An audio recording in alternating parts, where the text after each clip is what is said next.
All right, hello, and welcome to the first time that I am doing my podcast from Apostle Corner.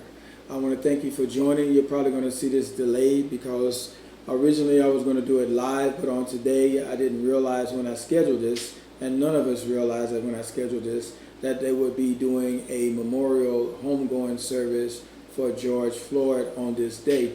So rather than going live, I prefer to do this as a review later so that those that are able to watch the service, because if I was not doing this podcast, that's what I would be doing. So thank you for coming on and thank you for viewing. Just to let you know the format of what I'm going to be doing, for about 30 minutes every Thursday, I'm going to talk about a different topic, different subject, kind of real, raw, and rational. About what I'm going to talk about. Some things may be a little sensitive. Some things that I may say here that I would not say in my during my service because it's just not appropriate in that time. So I wanted to do this podcast because I wanted to make sure that I was able to share some things from my heart sometimes, as opposed to being stuck to a prescribed skit or a subscribed paper that I need to follow and a time guideline in which I need to follow by. So originally I had put down and I had sent forward that I was going to talk about blessed are the peacemaker, what is biblical peace. But as I was looking at that and when I set this down and I started to do it, and as the situation in the country changed, it kind of changed what I wanted to really start to talk to you about on today. So first, let me just preference a little bit about me and how what I'm about to talk to is going to mesh in. When I joined the Marine Corps, well, let me put it like this. When I grew up in the 60s, I grew up in what was called 3rd Ward. It was in Houston, Texas. In 3rd Ward in Houston, Texas, our community was kind of like a self-contained area.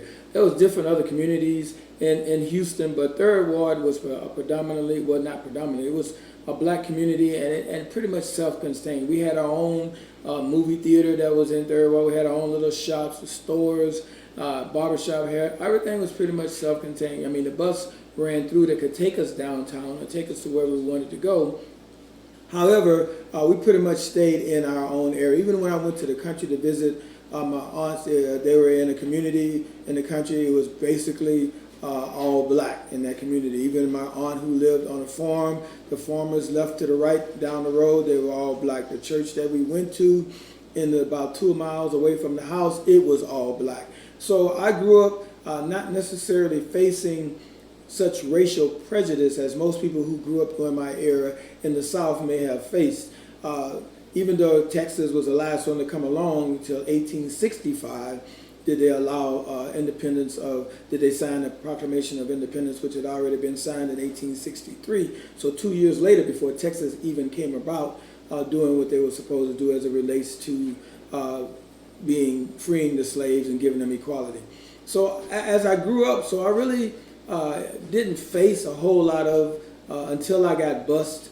I got bused to an all-white school in my high school year, which kind of gave me a new revelation of people that I was not normally around on an everyday basis. So here I was in the 9th grade in this school where we were like 2% of the population. My whole culture shocked. The music was different, the pep rallies was different, and nothing against, please make this, it's not a racial thing, but nothing against their pep rally, but when, our pep rallies was based upon our ethnic background. So it was a little difficult for me making that adjustment because everything was totally changed. Where I was somewhere where everybody was like me, now I was the different person. So doing that, I joined the Marine Corps right after high school, and I went to the Marine Corps. And it wasn't until the Marine Corps that I really, really got hit in the face with what it was to be different as being black in America. My drill instructors, they used to call us spear chuckers, and they would use all kind of epithets as they related to the black recruits when I went through training. When I got into Marine Corps, my first duty station as a PFC, checking in Okinawa, the first thing I ran across was these 2 sergeants who happened to be Caucasian, and the first thing they said to me was, "You will never get promoted as long as the grass is green on Okinawa because I don't like your kind." So here I was now faced with this face-to-face fact of now I'm being prejudiced, because being picked on rather, and targeted because I was an African American or black.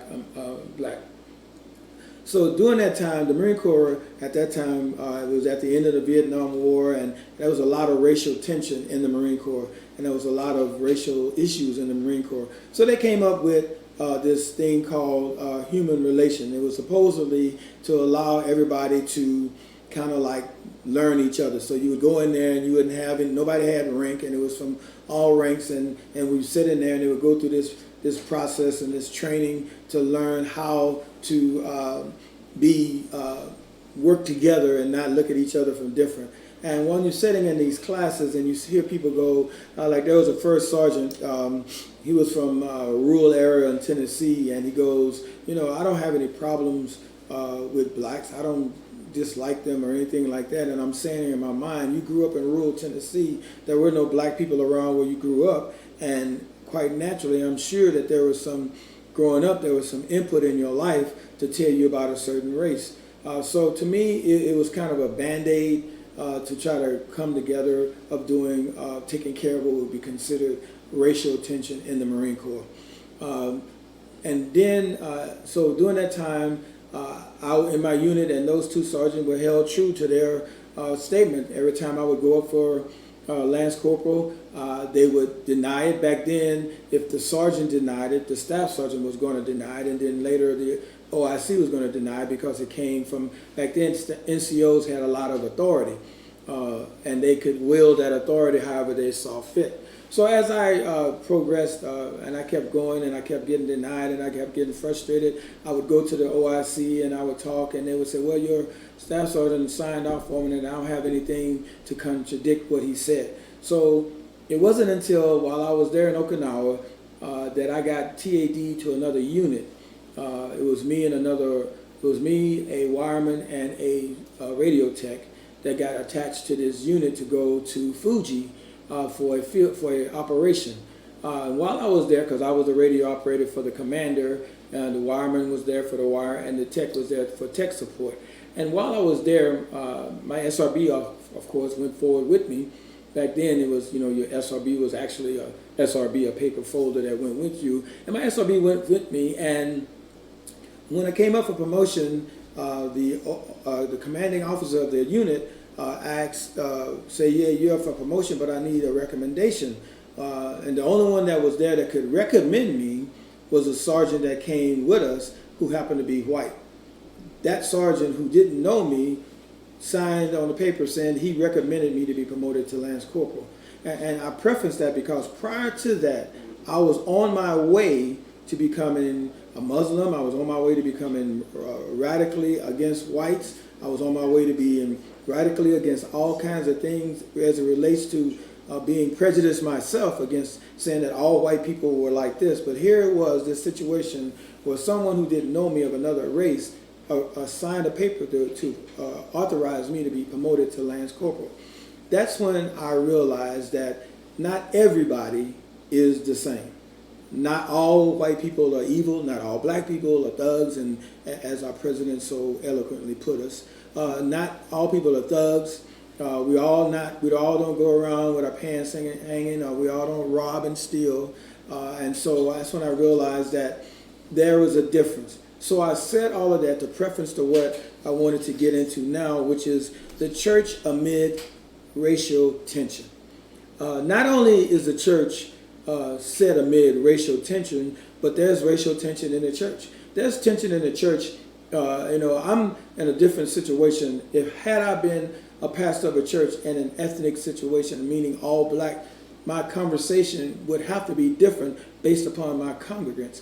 I happen to be a pastor of a church, of a multicultural church.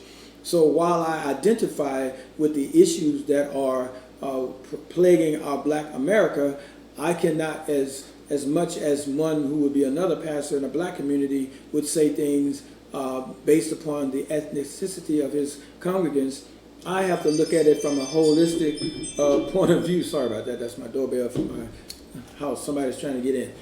I'm just joking. I have to approach it from a holistic point of view. My growing up, even in my Christendom, because I really didn't make this journey until I was 35. I have had the pleasure of having a black pastor, a Caucasian pastor, Mexican a pastor. So, and also I've been under Asian leadership. So I understand what it's like to be led by everybody, and everybody have their own proclivities. But what I gleaned from all of that is we can't put everybody in a box and say all people are like this. And that's the point I'm trying to get us to understand in this time, is that we cannot group everybody in a box. And the church has to understand that we are under attack. And there are members in the church who may look at each other, who may come in a multicultural church, and the diversity that we face may look at each other now, and because a black person in the church makes a statement and there's a white person in the church, they may feel offended by the statement that is made, when the statement is not necessarily, and in most cases, it's not pointed at the person that's there, but making a statement because of where they are. You cannot lose your identity. No one, I mean, I'm a black person. I can't go away and say, okay, I'm not black, I'm in 29 Palms, that changes me. I grew up that way. But what I have to understand is, and what I'm trying, I think what most black and African Americans are trying to get the world to understand, particularly white America, is it is not about us being anti anything. It's about you understanding the culture of the people that are now being targeted. When you go back to the very fabric and the foundation of the United States of America, the country was founded on rebellion. The people came here in rebellion to England because they didn't want to pay a tariff on tea tax. So they came to this country under the guise of getting away from England. Now, when you look at that also, when they start building this country, first they pushed out the Native Americans who were already here, and they moved them away. They kind of put them on settlements. They pushed them away, and they mostly moved across the West and took over the country that we call the United States. And in that process, in order to help build this country, they went out and bought slaves who happened to be black slaves. And those black slaves happened to build this country called America. What we have to understand is, whether you like it or not, the country was built upon oppression, and it was built upon slavery. And we need to understand that, and we need to stop hiding our heads in the sand and trying to pretend that that was not the way our country was founded. Yes, it was supposed to be one nation under God, but as this country developed, the people who came and built it and were most prevalent in the construction of the country became the people who became disenfranchised and not being able to look at as equal. As a matter of fact, there was one time where it says we was 1/5 human. So we have to understand that there was never the intent for us to be considered equal. So when we look at these racial tensions we bring up with us that's in the church, they're evident that our ungeneratedness, we do not like the thought that it may be our own uncovetedness and our own ungeneratedness that causes racial tension within the church, because we covet certain things. Therefore, we sometimes choose to think it's possible that God likes racial tension, that is a part of his creative plan. In the story, when you look at the story of the Tower of Babel, we could say, well, that supports it. You know, people were coming together, then he divided the tongues, and then people separated because there was division. And that's also because God likes division. No, the purpose of the diverse languages was because when they came on one accord, and you need to understand this, the problem with the Tower, the people at the Tower of Babel, wasn't because God wanted to divide languages. It was because they came in such a unity that he said, and the Bible says that God says, if we don't confuse their language because of how unified they are, they will reach the very throne room of heaven. Can you imagine that? We don't even know where heaven is, but God says that if these people unify themselves all together, they was on one accord, one place, doing one thing, that they could be. Can you hear this? If we as a people, no matter what color or origin you come from, could get together as one people on one cause, which cause is right now, is to stamp out racial injustice, which is to stamp out a systematic system that targets African Americans, and you can say all you want to, it's a true system, where that if you're riding around and it's a system, it's not an equal system, it's not a just system. Look at the justice system. Somebody, a white person can commit the same crime and get less time. Somebody can get caught for being drugs, and then at the end of that time, they'll get a 25-year sentence, but someone else will get a slap on the hand. We got to be real about this. We got to understand that it does exist, and we got to stop hiding behind, oh, you got to get over it. No, we got to change, and we need to change it together. We have to go a step further than just talking about it. And we got to go a step further than just having protests, which is good. I'm all for that. But what do we do when the protests are over? What do we do when that time has stopped and no one is out marching anymore? We have to make some sustainable changes that's going to affect the country, that's going to put us in a place where we can truly say that we're one nation under God. And that only happens when we can understand that everybody needs to be offended by what happened as it relates to George Floyd. Everybody should be offended. When you look at that video and you're not offended, then something is wrong with you. When you look at the video and you look at the face of that officer with his knee on that person's neck, on George Floyd's neck, when you look at that, you must be offended. You cannot be a Christian.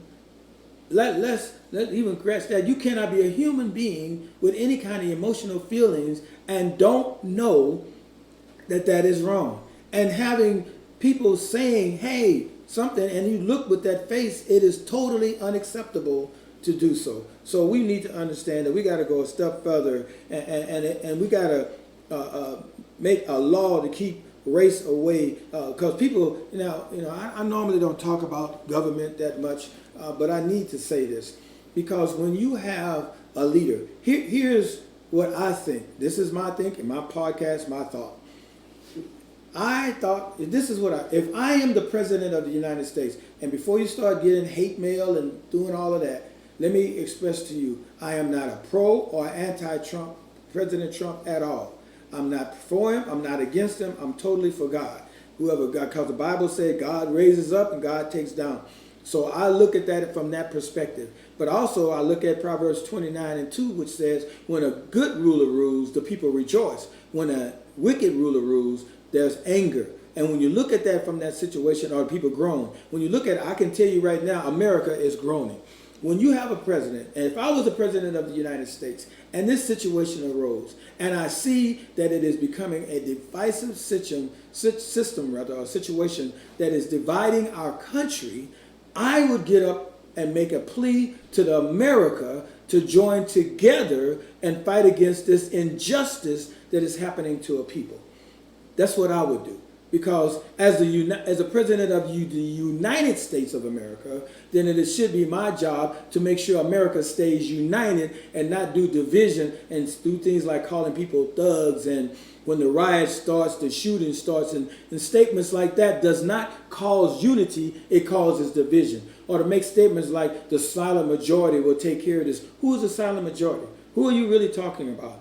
Are you making a sublime statement of racism without being racist? What are you saying when you say things like that? When you get on there talking about you're going to bring out the National Guard to protect the White House. The White House not even under threat. People are out front peacefully, and you saying you need the National Guard to protect the White House. And when you make statements like we got to bring peace back into our countries, into our cities. If the governors don't do something, then I will. What are the people doing? They're marching about an injustice. As a government, as a leaders, we have to do something about this racial tension. And as my time is winding down, I'm like, it just gets us like with church. I'm not going to get past my introduction, but I want to say this as it looks for when we look at a racial tension in the church. The church cannot afford to not get active or be involved in this situation. We cannot be silent. Enough is enough. America is in trouble. America is in trouble. Enough is enough. And we can no longer be silent. We have to speak. We have to speak. I'm going to say that again. That's an echo that's going around. We have to speak. We cannot any longer be silent and watch people die senselessly.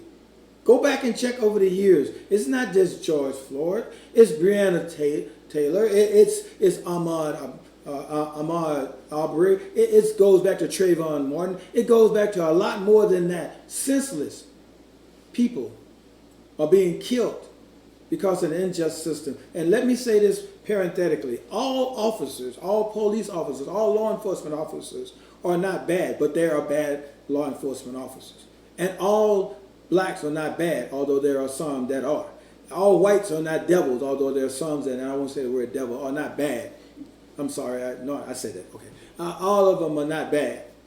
So we got to understand that.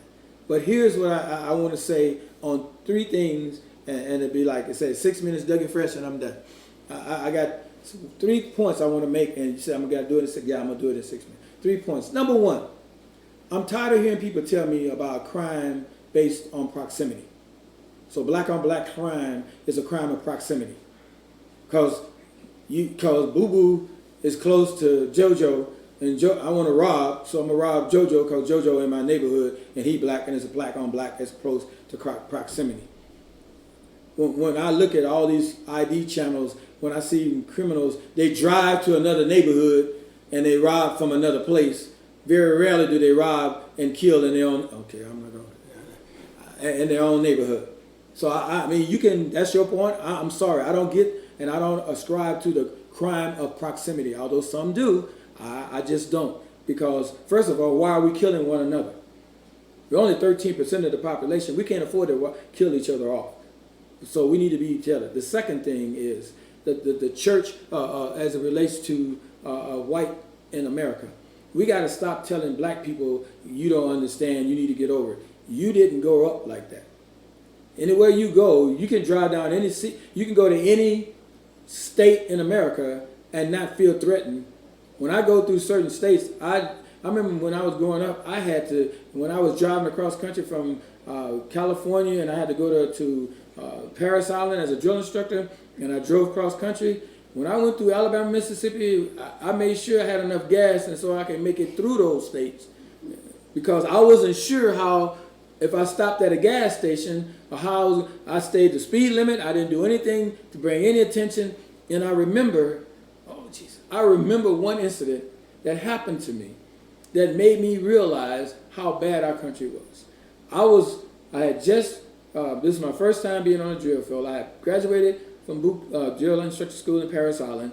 I was stationed in Yuma, Arizona, and I was driving from Yuma to Parris Island. And as I was driving across country, I was hungry, and you know we get hungry, and you know what we had to do when we get hungry, we had to get chicken. So I rode into a chicken to get me some Kentucky, because there were no churches where I had to go, and I rode in and got the chicken, and I rolled on out. I made it quick. I was in and out. I didn't want to stay around. I was eating my chicken as I was driving. Then about a mile after I got back on the highway, I see these lights whirling behind me, and I'm like, oh, he must be going chasing somebody, because I'm looking at my speed limit and I'm not speeding.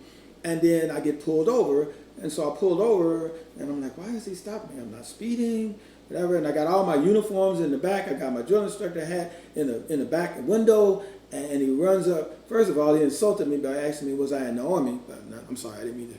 But that was my first insult. But then he says, there was a robbery at the chicken place you just left, and the guy looked something like you. That let me know that I was in trouble in America. He looked like me. And then later come to find out there was nowhere like me. So I'm going to make sure that that was the, make sure that I tell it. So, oh man, I say I got 4 more minutes. All right. So I did too. So with white America, stop being upset and telling people to get over it, and telling people you don't understand, you got to get over it. You're a privileged people. I don't care if you're poor, you're still a privileged people. Black people have to fight harder just to be equal, and sometimes don't even make the playing field. So let's be real about the country we live in so we can fix the country we live in, because our country is sick. I think Nisa said something that was so profound about having surgery to fix a broken bone so that we can get the whole body fixed. Right now, America is broken, and we need some corrective surgery. And that corrective surgery is just change the injustice system, change the systems that we have, and to do better about what we're going to do. So that was two. So I need to say, first of all, I'm not with the all crimes of proximity that all white people that we need to get over it, and that what I would love for us to do is for us to work together. Yes, we said Black lives matter, but we didn't say that all lives matter. What we're saying is, America, we need your help so that the Black lives will matter. And we need your help so that, because it is obvious in this country that black men, Black women are having a hard time and are in danger, especially Black men, are in danger in this country, and we need to come together. So I need for us to work on this. I plead to you, as the Bible says, I beseech you therefore, brother, by the mercies of God, not that so much that you present your body but I beseech you therefore, brother, by the mercies of God, that we work together as we do this as a country, and we work together. So as I wind down, I just want to make sure, and I didn't get to anything on this, and I'll pick this up again, but I did want to just touch on just an introduction of the church amid racial tension. My final plea is that the church has to get up, and the church has to have a voice. We need to speak. We need to make sure we speak succinctly. We need to make sure we speak and get some strategies and systems in place. We need to make sure that we don't fail this country again. So I'm just going to tell you, hey, next Thursday at 12, we will be going live again. Hopefully there will be no reason why we won't be actually live. This is recorded now, but we want you to come back, and I'm going to pick back up part 2 of the church amid racial tension in this country, and I want to pick up where I left off. And I just want to say thank you for being a part of this podcast. I pray that it's been a blessing to you, and I pray that you will be back on again as you listen to this old apostle tell you some things from his heart. I pray that the things that I said in the beginning were beneficial to you. It's been a blessing to be on. I thank you. I thank you for my production crew behind the scenes. You can't see them. That's helping me to do this, and I thank them for their dedication. I want to thank Jeremy, and I want to Young, and I want to thank Terrence Sandifer for helping me, because it is good. I appreciate you guys. Love you. Talk to you later.